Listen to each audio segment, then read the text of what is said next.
Donc, comme vous le voyez, votre cours de physique générale de première année d'études d'ingénieur commence avec le chapitre de thermodynamique. Alors, le but de ce chapitre est de vous familiariser avec les notions de base de la thermodynamique. Il n'est bien entendu pas question de parcourir l'ensemble de ce domaine, qui est un domaine très vaste et très complexe de la physique. Alors, le but de la thermodynamique est bien entendu de décrire le monde matériel qui nous entoure. Qui dit monde matériel dit bien entendu particules, puisque notre monde matériel est constitué de particules en interaction les unes avec les autres, c'est-à-dire qu'il est constitué de particules qui subissent des forces. En guise d'introduction, donc, je pourrais faire un commentaire à propos de la mécanique analytique, puisque si on vit dans un monde matériel, ce monde sera décrit par la théorie de la mécanique. Alors, ceci, je vais donc l'illustrer dans un premier temps avec le mouvement du point matériel. Je représente ici un point matériel que l'on pourrait voir exactement comme une petite particule constituant notre monde matériel, un atome par exemple. Voilà, cet atome est repéré ici dans un système d'axes, puisque on sait qu'il a 3 degrés de liberté, je dirais, pour bouger. Il peut bouger dans les 3 dimensions de l'espace. Il est donc repéré dans un système de coordonnées cartésiennes ici à 3 dimensions. Alors, si cette petite masse ponctuelle ici subit une force, bien entendu, elle subit également une accélération en vertu de la deuxième loi de Newton qui nous dit qu'à une force est associée une accélération. F est égal à m fois l'accélération. Alors, cette deuxième loi de Newton nous sera très utile pour connaître la trajectoire de la particule, puisqu'il suffit d'intégrer l'accélération pour obtenir la vitesse de la particule, et une fois qu'on a la vitesse de la particule, on peut encore intégrer cette vitesse pour obtenir la position de la particule, et ainsi avoir toute la trajectoire de la particule sur base donc de la connaissance de la force qui nous donne l'accélération. C'est la trajectoire que je représente ici. Alors bien entendu, la mécanique analytique convient très bien pour ce type de problème. C'est un problème à très peu de degrés de liberté. C'est ce que je mets ici. La mécanique analytique convient pour l'étude des systèmes à peu de degrés de liberté. Dans ce cas-ci, je l'ai déjà dit, nous avons affaire à 3 degrés de liberté. Ce sont les 3 degrés de liberté que la particule a donc pour bouger dans l'espace tridimensionnel. On peut généraliser ça au mouvement des solides un petit peu plus complexes. Je donne maintenant une forme ici au solide. Ici, je disais que c'était un point. Ici, c'est une forme, une espèce de parallélépipède rectangle. Ce parallélépipède rectangle, s'il subit des forces, pourra être décrit. On pourra décrire son mouvement sur base de la seconde loi de Newton, appliquée donc à ce solide, qui peut être repéré donc à partir de sa position dans l'espace repéré ici avec le trièdre rectangle x, y, z, mais également à l'aide de ces angles, puisque maintenant il a une forme, on doit tenir compte de ces angles pour avoir une description complète. On a donc affaire ici à un système à 6 degrés de liberté pour lequel la théorie de la mécanique analytique convient particulièrement bien. Mais que se passe-t-il maintenant si on considère un système à grand nombre de particules tel qu'un gaz? Et c'est bien à ce genre de système-là que la thermodynamique s'intéresse. Je représente ici un gaz. Alors un gaz, c'est un ensemble de particules. Je représente ici un gaz monoatomique. Chacun de ces petits atomes subit des forces. Ils subissent des forces dues aux collisions qui ont lieu entre eux et également aux collisions avec les parois. Et on a donc un système relativement complexe ici, mais qui a priori peut être décrit dans le cadre de la mécanique analytique. Alors voilà ce que donnerait un tel ensemble de particules subissant des forces. Elles sont en mouvement continuel, bien sûr, et ce mouvement, bien sûr, est relativement complexe.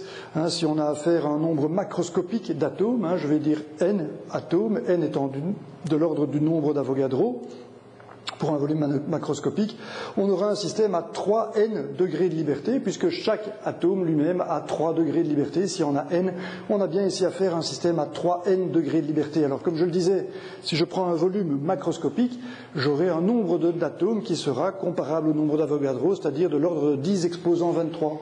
Ce qui signifie qu'on a un système à 10 exposant 23 degrés de liberté, ce qui rend bien sûr le problème extrêmement difficile à aborder du point de vue de la mécanique analytique, puisqu'on aurait 3 fois 10 exposant 23 équations de Newton couplées les unes aux autres à écrire et à résoudre. Inutile de dire que ceci n'est pas faisable et qu'en pratique, on a recours à ce que l'on appelle la physique statistique. La physique statistique va permettre de décrire ces systèmes complexes ici comprenant un très très grand nombre de particules, c'est-à-dire un très très grand nombre de degrés de liberté, grâce à la description de variables collectives. Alors les variables collectives, j'en présente deux ici, ce serait par exemple la pression et la température. Alors ces variables collectives représentent en quelque sorte des grandeurs physiques moyennes par particule. Par exemple, on peut dire que la pression représente d'une certaine manière la densité du gaz couplée à l'énergie cinétique moyenne de chacune des particules. C'est une notion qui contient ces deux notions, la densité du gaz et l'énergie cinétique moyenne par particule. La température, on le verra plus tard, la température, elle, ne concerne que l'énergie cinétique moyenne des particules. Il y a un lien direct entre les deux. Et on voit donc que ces variables collectives cachent en réalité des grandeurs moyennes donc par particule.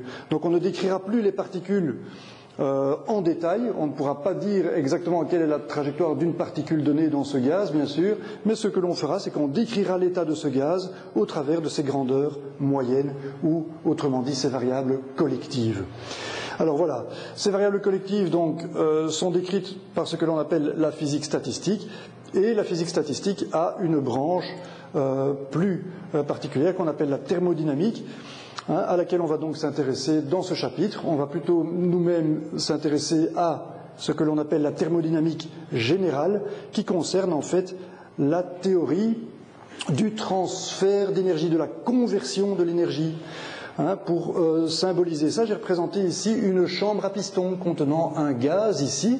Le piston ici est libre de se mouvoir ici sans frottement. Pour le moment, il pèse un certain poids sur ce gaz, mais si je chauffe ce gaz, le gaz ici va se détendre. Il y a une force supplémentaire qui va apparaître sur le piston qui va permettre à celui-ci de s'élever. Cette force est donc en train de travailler ici.